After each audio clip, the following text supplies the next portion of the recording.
15 kes COVID-19 ditempatkan dalam kategori 4 memerlukan bantuan oksigen dan di bawah pemantauan rapi. Manakala 9 kes kini berada dalam kategori 5 dan dirawat di unit rawatan intensif dan memerlukan bantuan mesin pernafasan. Sementara itu, 3 kes COVID-19 telah meninggal dunia. Yang berhormat Datuk Seri Setia Dr. Haji Awang Muhammad Isham bin Haji Jaafar, Menteri Kesihatan memaklumkan perkara tersebut semasa sidang media situasi terkini jangkitan COVID-19 di Dewan Al-Afiah Kementerian Kesihatan.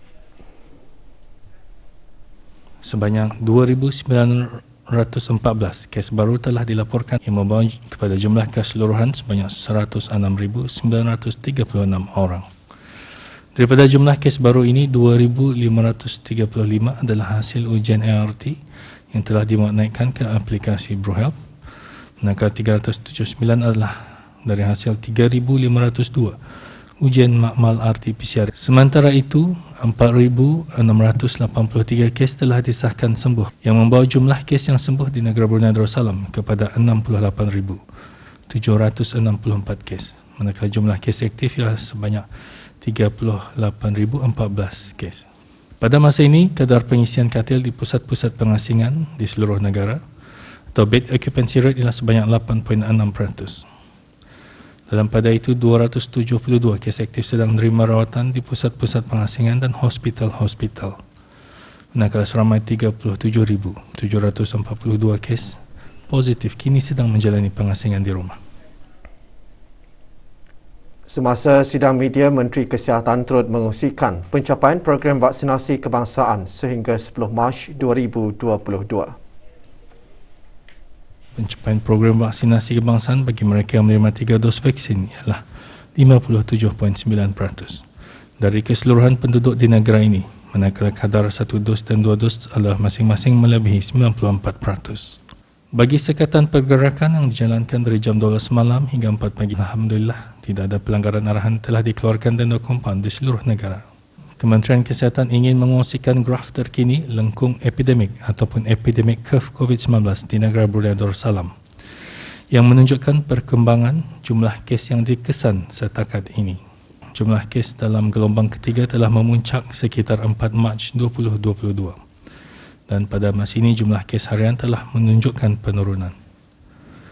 Effective Reproduction Number ataupun RT juga telah menunjukkan penurunan dan pada masa ini berada pada tahap 0.95. Yang mana RT di bawah tahap 1 menandakan sesuatu wabak itu sedang berkurangan. Para pekerja yang mempunyai simptom jangkitan perlu berada di rumah sekurang-kurangnya 3 hari bagi mengelak simptom daripada merebak. Menurut Yang Berhormat Menteri Kesihatan, simptom demam selsema tidak semestinya COVID-19 sahaja, malahan flu pun masih ada. Oleh itu, sesiapa yang mempunyai simptom tersebut, meskipun keputusan ujiannya negatif, mereka perlu berada di rumah sekurang-kurangnya 3 hari. Jelas Yang Berhormat, ia bertujuan untuk menghalang simptom tersebut daripada merebak kepada orang lain dan mengingatkan flu juga masih boleh menjangkiti orang lain.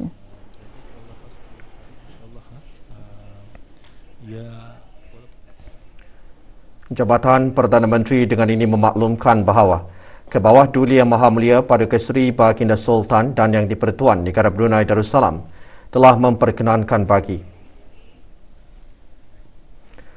Yang Mulia Dr. Hazri bin Haji Kifli, Pengarah Perancangan, Perkembangan dan Penyelidikan Kementerian Pendidikan, dilantik sebagai Naib Chancellor Universiti Brunei Darussalam mulai hari Sabtu 9 Syakban 1443 bersamaan 12 Mac 2022.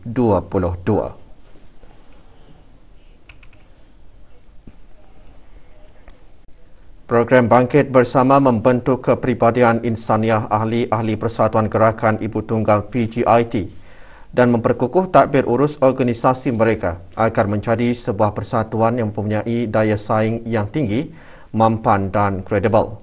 Program ini mampu merubah sikap minda kepimpinan organisasi agar lebih telus dan bertanggungjawab, sekaligus membentuk kepercayaan bersama dalam tadbir urus organisasi yang peduli dan prihatin kepada isu dan permasalahan keanggotaannya. Yang Berhormat Datuk Seri Setia Haji Awang Abdul Mukti bin Haji Muhammad Daud, Menteri di Jabatan Perdana Menteri, berucap demikian semasa majlis penyampaian sijil seminar kepimpinan dan urus tadbir bagi program Bangkit Bersama. Majlis berlangsung petang tadi di bangunan Persekutuan Guru-Guru Melayu Brunei.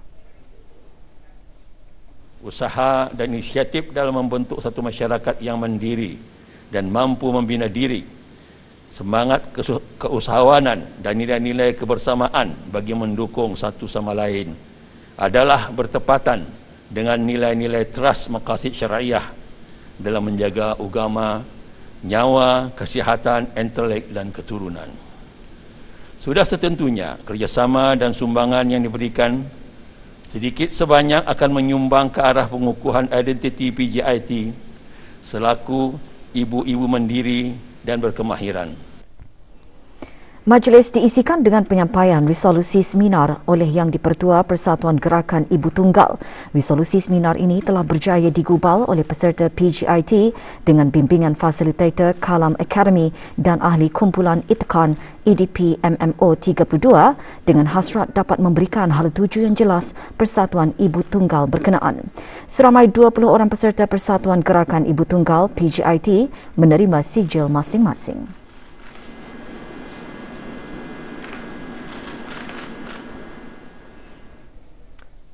Agama Islam memerintahkan umatnya agar berbuat baik dan saling hormat menghormati antara satu sama lain tanpa mengira usia, darjat, bangsa maupun agama. Lebih-lebih lagi dalam berbuat baik dan berbakti kepada kedua ibu bapa.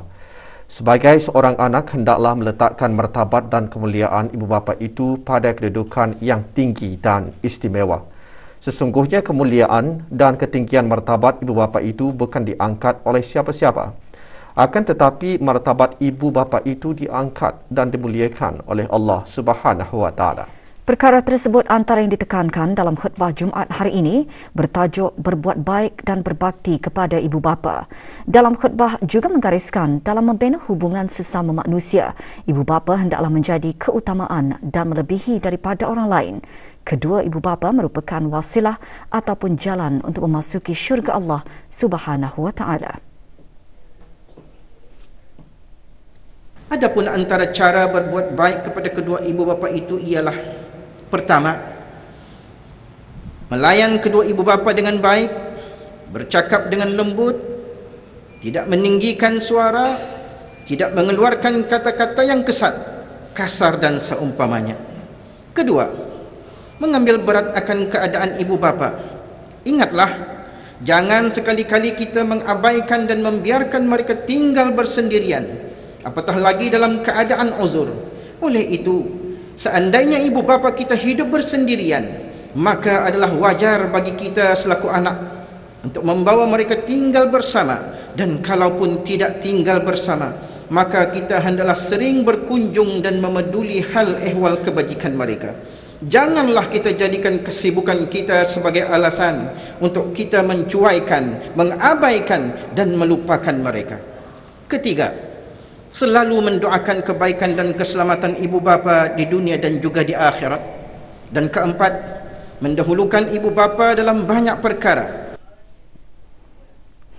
Beliau berperanan untuk sentiasa menyumbang bakti kepada negara. Ia antara yang ditekankan semasa forum Belia Masjid Senegara bertajuk mengenali erti kemerdekaan yang dianjurkan oleh Jabatan Hal Ehwal Masjid dengan kerjasama Jawatan Kuasa Tadbir Masjid Hasanah Bolkiah Pekan Tutong dan kumpulan Belia Masjid Ibadur Rahman Masjid berkenaan. Diadakan sempena sambutan Hari Kebangsaan ke-38, forum dikendalikan secara maya. Forum disampaikan oleh dua orang ahli panel. Forum juga antara lain menjelaskan faktor yang boleh mempengaruhi belia dari terjebak aktiviti yang salah dan merugikan. Antara yang menyertainya Pengiran Haji Haslin bin Pengiran Haji Ali, Pemangku Pengarah Hal Ehwal Masjid, Jabatan Hal Ehwal Masjid.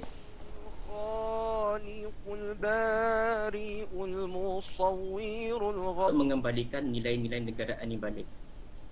Prinsip hidup kita ni yang selari dengan Islam itu balik. Mungkin kita ni Politeknik Brunei telah berjaya menghasilkan graduan-graduan untuk menyumbang kepada pembangunan dan perkembangan sosio-ekonomi negara. ke arah mencapai matlamat wawasan Brunei 2035. Meskipun berdepan pelbagai cabaran akibat pandemik COVID-19, namun ia tidak menjadi penghalang bagi para graduan untuk mencapai kejayaan. Dalam situasi COVID-19 itu, alhamdulillah, walaupun kami terpaksa mengadaptasikan diri dengan norma baharu, kami pun juga terpaksa that time the biggest challenge was that we are doing a video production for our assignment. Hampir semua orang, termasuk saya sendiri, terkesan dan impak COVID-19. Tapi alhamdulillah dengan adanya kerajaan bagi pembelajaran ini di atas talian, lebih fokus dalam pembelajaran saya. Yang boleh saya kongsikan pertama sekali adalah memperbanyakkan doa dan meminta doa dari kedua ibu bapa dan juga ahli keluarga. Seterusnya rajin membaca bahan kajian dan juga bahan isu semasa. Tips kejayaan saya yang membaca Al-Quran di setiap pagi, di setiap malam, menjalankan solat hajat agar dipermudahkan segala pembelajaran dan mendapat sokongan daripada kawan-kawan dan pensyarah-pensyarah juga. Berikutan dengan situasi penularan COVID-19 di negara Brunei Darussalam pada masa ini, Kementerian Hal Ehwal Agama melalui Lembaga Peperiksaan Pelajaran Agama Brunei telah membuat keputusan untuk membatalkan pelaksanaan peperiksaan lisan sijil Sekolah-Sekolah Rendah Agama SSSRU bagi tahun 1442 Hijrah 2021 Masihi. Sehubungan itu, kaedah pemerolehan markah bagi peperiksaan lisan SSSRU bagi calon-calon yang berdaftar di sekolah-sekolah agama adalah menggunakan kaedah alternatif iaitu markah penilaian sekolah MPS. Kaedah tersebut juga akan diguna pakai bagi calon-calon yang tidak dapat hadir semasa peperiksaan bertulis bagi peperiksaan-peperiksaan awam di bawah kawalan Kementerian Hal Ehwal Agama disebabkan oleh positif COVID-19, menjalani perintah kuarantin, menerima notis pengasingan diri dan diberikan sijil cuti sakit.